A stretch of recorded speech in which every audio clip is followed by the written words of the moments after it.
Support this podcast via our Patreon and get more writerly goodness. Visit patreon.com/nanocast to join up. Welcome to NaNoWriMo Every Month. My name is J. Daniel Sawyer. I'm the author of some 20 books, 34 short stories, and numerous articles and other things, and I am your guide on this journey to use NaNoWriMo to level up to professional output levels. Welcome to The Questions, Episode 100. Today, Cain asks, how do you feel about audio as a publishing format, and where do you see it growing, if at all? Well, Cain, I love audio. I am an audio junkie. I literally wrote the book on producing audiobooks, which is, by the way, called Making Tracks, A Writer's Guide to Audiobooks and How to Produce Them by J. Daniel Sawyer. I highly recommend it. I'm told the author is kind of a weirdo, but he's got good information, so it will probably help you a lot. Anyway, the book is a little out of date on the front portion. I'm probably going to be doing a second edition next year where I update the front portion. The front portion of the book deals with the current business situation where audiobooks are. The information that's out of date is not a big deal. It's just a little out of date. It has to do with how it explains the ACX royalty schedules, which have changed since I wrote the book.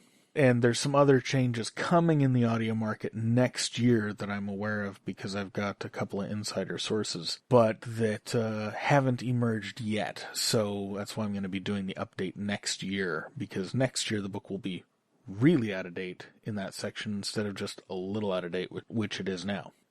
So, here's the basics. Audiobooks are the fastest growing segment of the fiction and nonfiction publishing market.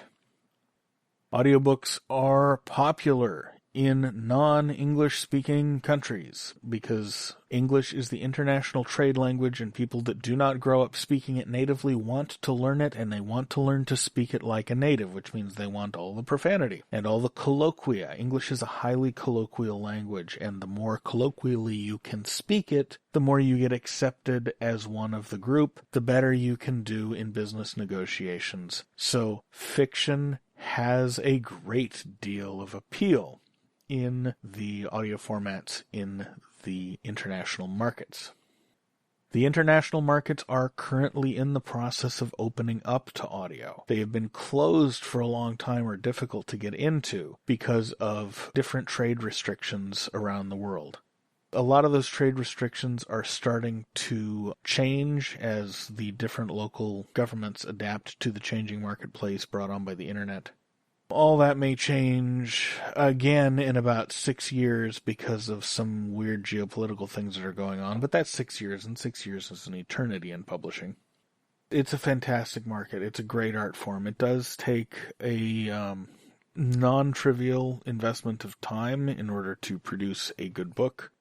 Your first audiobook that you produce, assuming that you're reading it yourself and doing all the production and post-production yourself, will take you significantly longer than later books because you're going to be having to learn a suite of skills, all of which I go through in great detail in my book. My book is basically designed to take you from knowing nothing about audio to being able to produce competently an audiobook that will be able to sit proudly in a professional marketplace and not sound like it was done on the cheap by someone with no money.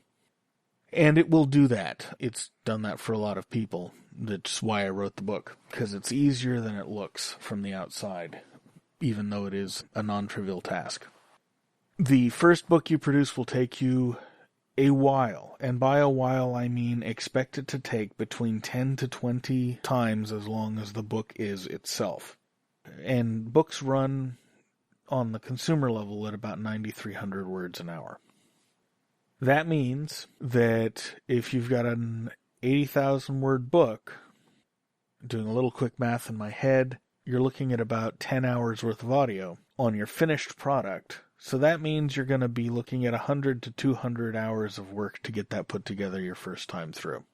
Expect that. The first few books will take forever because you're learning a whole new set of skills. Now, once you get third or fourth book under your belt, you're going to have that ratio way down to about 3-to-1 to 4-to-1, depending on how good of a reader you are. So that same book produced as your fifth book will take you between 40 and 70 hours instead of between 1 and 200 hours.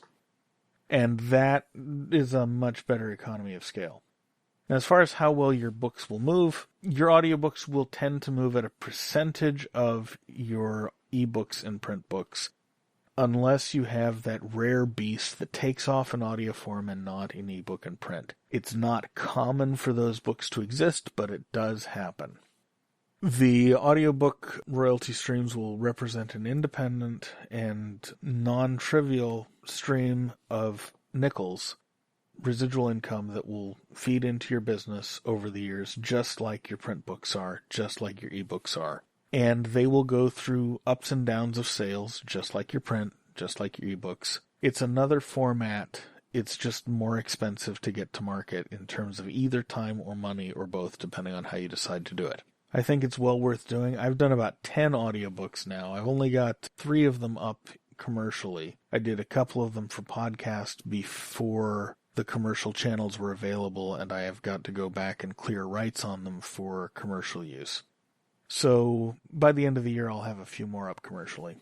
I've got 4 on the production schedule for this year in-house at AWP that are mine, and I'm also doing audiobooks for several clients, and I've at the moment trying to acquire a series of books from another author whose books I really like, because that other author doesn't have the time or the money to produce them themselves, so I'm trying to buy those rights for AWP.